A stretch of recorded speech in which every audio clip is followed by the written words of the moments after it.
नमस्कार दोस्तों, स्वागत है आप सभी का फटाफट रिवीजन में। ठीक है, फटाफट हम लोग का रिवीजन करने वाले हैं। किस चीज़ का रिवीजन होगा? तो अनुच्छेद 1 से 10 तक। ठीक है, फटाफट रिवीजन होगा और अच्छे से आप लोग देखिएगा, एकदम दिमाग में आपका छप जाएगा। बहुत ही आसान भाषा में हम लोग समझेंगे 1 से 10 तक के अनुच्छेद। ठीक है, और अनुच्छेद आप लोग को मालूम है हमारा पॉलिटी का ही भाग है, आर्टिकल। ठीक है, तो 395 अनुच्छेद है जिसमें हम लोग पार्ट वाइज करके 10-10 अनुच्छेद हम लोग डील करेंगे। ठीक है, तो फटाफट रिवीजन सेशन आप लोग डेली ज्वाइन कीजिएगा और अच्छे से देखिएगा। 10 ही हम रखे हैं अनुच्छेद इसलिए कि 10 अनुच्छेद अगर आप याद कर लेंगे वो ज़्यादा आसानी से याद हो जाएगा। एक बार अगर आप 50 शायद देख लेंगे तो वो याद नहीं होगा। ठीक है, तो 10-10 करके हम लोग याद करेंगे और फटाफट हम लोग इसमें देखेंगे, टाइम वेस्ट नहीं होगा और ऐसे देखेंगे कि दिमाग में छप जाएगा, पूरा समझ में आएगा आपको। ठीक है, तो चलिए स्टार्ट करते हैं आज का वीडियो। तो चलिए देखते हैं सबसे पहला अनुच्छेद। अनुच्छेद 1 क्या कहता है? अनुच्छेद 1 को ही इंग्लिश में बोलते हैं आर्टिकल 1। ठीक है, तो फटाफट रिवीजन में हम लोग 10 आर्टिकल हम लोग देखेंगे और बहुत ही शानदार तरीका से समझेंगे ताकि एकदम याद रहेगा। ठीक है, तो अनुच्छेद 1 क्या कहता है? कहता है इंडिया, जिसे भारत भी कहा जाता है, एक राज्यों का संघ है। मतलब बहुत से राज्य मिलकर एक भारत देश बना गया है। ठीक है, बहुत से राज्यों को मिलाकर एक भारत देश बनाया गया है, उसी को बोला जाता है, उसी के बारे में ये बताया है। ठीक है, अनुच्छेद 1 यही बताया है और कुछ नहीं है, इसी के बारे में बताता है। और इंग्लिश मीडियम वाले भी पढ़ सकते हैं, यहाँ पे मेंशन है India also known as Bharat is a union of state. ठीक है, भारत राज्यों का संघ है। ठीक है, बस आपको इतना याद रखना है। अब हम देखते हैं नेक्स्ट अनुच्छेद। अगला अनुच्छेद आपका क्या कहता है? अगला अनुच्छेद आर्टिकल 2 क्या कह रहा है? अगला अनुच्छेद आपका कहता है संसद को संघ में नए राज्यों को शामिल करने या स्थापित करने का शक्ति प्रदान करता है। अनुच्छेद 2 जो है वो संसद को आपको संघ में नए राज्य को स्थापित करने या शामिल करने का शक्ति प्रदान करता है। मतलब दूसरे देश का कोई राज्य का हिस्सा अगर वो भारत में मिलना चाहता है तो उसको हम लोग भारत में मिला सकते हैं। ठीक है, दूसरे देश का राज्य जो है उसको हम भारत में मिला सकते हैं। वही कहता है आपका अनुच्छेद 2, जिसको इंग्लिश में बोलते हैं आर्टिकल 2। वही चीज़ आपका यहाँ पे भी मेंशन है, आप लोग पढ़ सकते हैं। Grants the parliament the power to admit into the union और एस्टैब्लिश न्यू स्टेट। ठीक है, तो अनुच्छेद 2 और 3 आपको ध्यान से देखना है और ध्यान रखना है। ठीक है, दोनों में थोड़ा सा का अंतर है। ठीक है, तो वो दोनों हम लोग देख लेते हैं। नेक्स्ट, तो देखिए आर्टिकल आपका 3 आइए गया। ठीक है, जिसको अनुच्छेद 3 बोलते हैं। ये क्या कहता है? ये कहता है संसद को नए राज्यों का गठन, मौजूदा राज्यों की सीमाओं में परिवर्तन तथा उसके नाम बदलने का अधिकार देता है। अनुच्छेद 3 क्या कहता है? ये आपको पावर देता है कि जो पहले से राज्य है मेरा, उसको हम लोग तोड़ के 2 राज्य बना सकते हैं, उसके सीमाओं में परिवर्तन कर सकते हैं, उसके नाम में परिवर्तन कर सकते हैं। ठीक है, तो ये अनुच्छेद 3 कहता है। जबकि अनुच्छेद 2 क्या कहता है?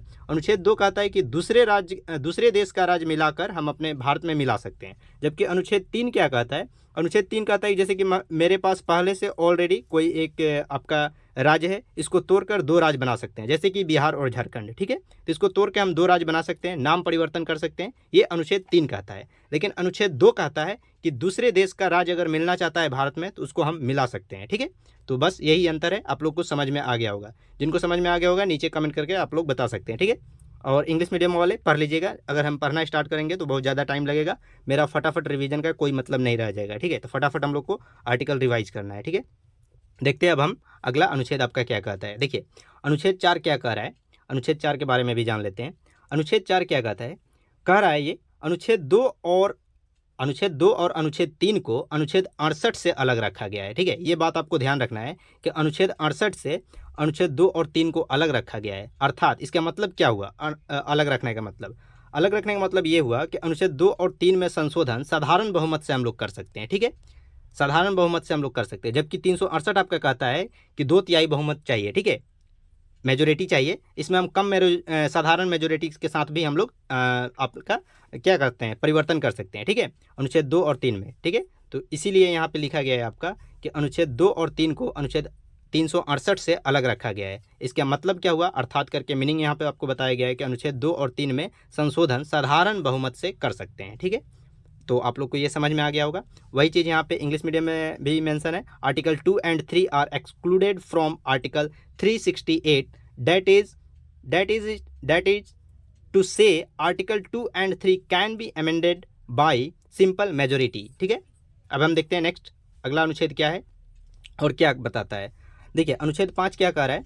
अनुच्छेद 5 बहुत ही अच्छा है, इसके बारे में भी आपको जानना पड़ेगा। ठीक है, तो अनुच्छेद 5 क्या आता है? संविधान के लागू होने पर भारत में निवास करने वाले उन व्यक्तियों को नागरिकता प्रदान करता है जो या तो भारत में पैदा हुए थे या उनके माता पिता में से एक भारत में पैदा हुआ था या उस तारीख जब संविधान लागू हुआ था 26 जनवरी 1950 से ठीक पहले कम से कम 5 वर्षों तक भारत में सामान्य रूप से निवासी रहे थे। ठीक है, तो ये आपका आर्टिकल 5 नागरिकता से संबंधित है।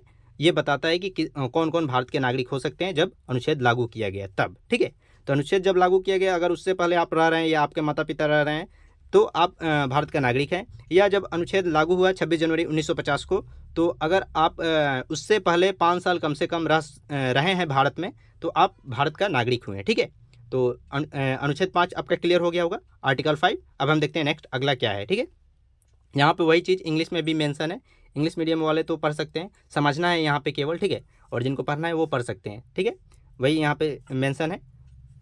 चलिए अब हम देखते हैं नेक्स्ट अगला क्या है।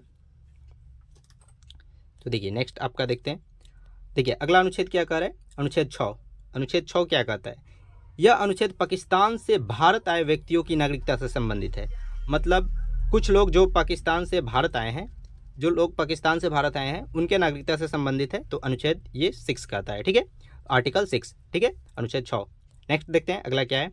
अगला अनुच्छेद 7 है। अनुच्छेद 7 क्या कहता है, यह अनुच्छेद उन लोगों की नागरिकता से संबंधित है जो 1 मार्च 1947 के बाद पाकिस्तान चले गए।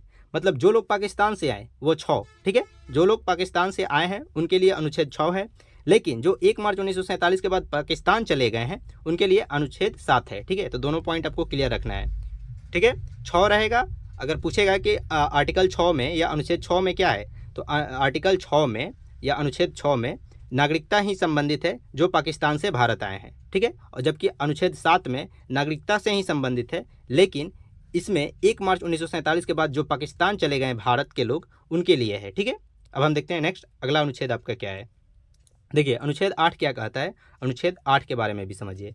कह रहा है यह अनुच्छेद भारत के बाहर रहने वाले भारतीय मूल के कुछ व्यक्तियों को नागरिकता प्रदान करता है, बशर्ते कि वे या उनके माता पिता या दादा दादी भारत में पैदा हुए हो। ठीक है, जैसे कि मान लीजिए कोई लोग जैसे कि भारत के हैं लेकिन वो जाके दूसरे देश में रह रहे हैं। ठीक है, दूसरे देश में रह रहे हैं तो कोई दिक्कत नहीं है, उनका नागरिकता यहाँ पे बना रहेगा। बस उनके माता पिता वे या तो भारत में जन्मे हो या उनके माता पिता हो या दादा दादी हो। ठीक है, जन्मे हो तो उनका नागरिकता भारत का ही रहेगा, वो विदेश में रह सकते हैं। बस यही बताता है अनुच्छेद 8। ठीक है, तो आपको समझ में आ गया होगा। अब हम देखते हैं नेक्स्ट अगला अनुच्छेद क्या है। अगला अनुच्छेद देखिए अनुच्छेद 9 क्या कह रहा है। कह रहा है कोई व्यक्ति जो स्वेच्छा से किसी विदेशी राज्य की नागरिकता प्राप्त करता है तो उसकी भारत की नागरिकता समाप्त हो जाएगी। मतलब मान लीजिए कि आप भारत से निकले, विदेश में चले गए, वहाँ पे शिफ्ट हो गए और वहाँ का नागरिकता आपने ले लिया, तब आपका भारत का नागरिकता नहीं रहेगा, भारत की नागरिकता खत्म हो जाएगी ऑटोमेटिक। ठीक है, स्वतः। ठीक है, वही चीज़ यहाँ पे मेंशन किया गया है, कोई व्यक्ति जो स्वेच्छा से किसी विदेशी राज्य की नागरिकता प्राप्त करता है तो उसकी भारत की नागरिकता समाप्त हो जाएगी। ठीक है, वही चीज़ इंग्लिश में भी मेंशन है, any person who voluntarily acquire the citizenship of a foreign state will loss his Indian citizenship. ठीक है, तो ये बात आपको समझ में आ गया होगा। अब देखते हैं लास्ट अगला अनुच्छेद क्या है। अनुच्छेद 10 क्या कहता है। अनुच्छेद 10 कहता है प्रत्येक व्यक्ति जो भारत का नागरिक है या माना जाता है संसद द्वारा बनाए गए किसी भी कानून के अधीन नागरिक बना रहेगा। ठीक है, वो मतलब नागरिक बना रहेगा। अनुच्छेद 10 का मुख्य मतलब आपको बताएं तो वो किसी भी व्यक्ति का नागरिकता बना रहेगा जब तक कि संसद द्वारा पारित कानून उसको बदल ना सके और उसको खारिज कर सकता है तो केवल संसद द्वारा बना कानून। ठीक है, वही समाप्त कर सकता है, वही परिवर्तन कर सकता है, नहीं तो आपका नागरिकता बना रहेगा, उसको कोई नहीं डिस्टर्ब कर सकता है। ठीक है, तो 10 अनुच्छेद आप लोग को समझ में आ गया होगा। इसके आगे भी हम लोग देखेंगे, तब तक आप लोग कमेंट करके राय बता सकते हैं कि आप लोग को सेशन कैसा लगा। ठीक है।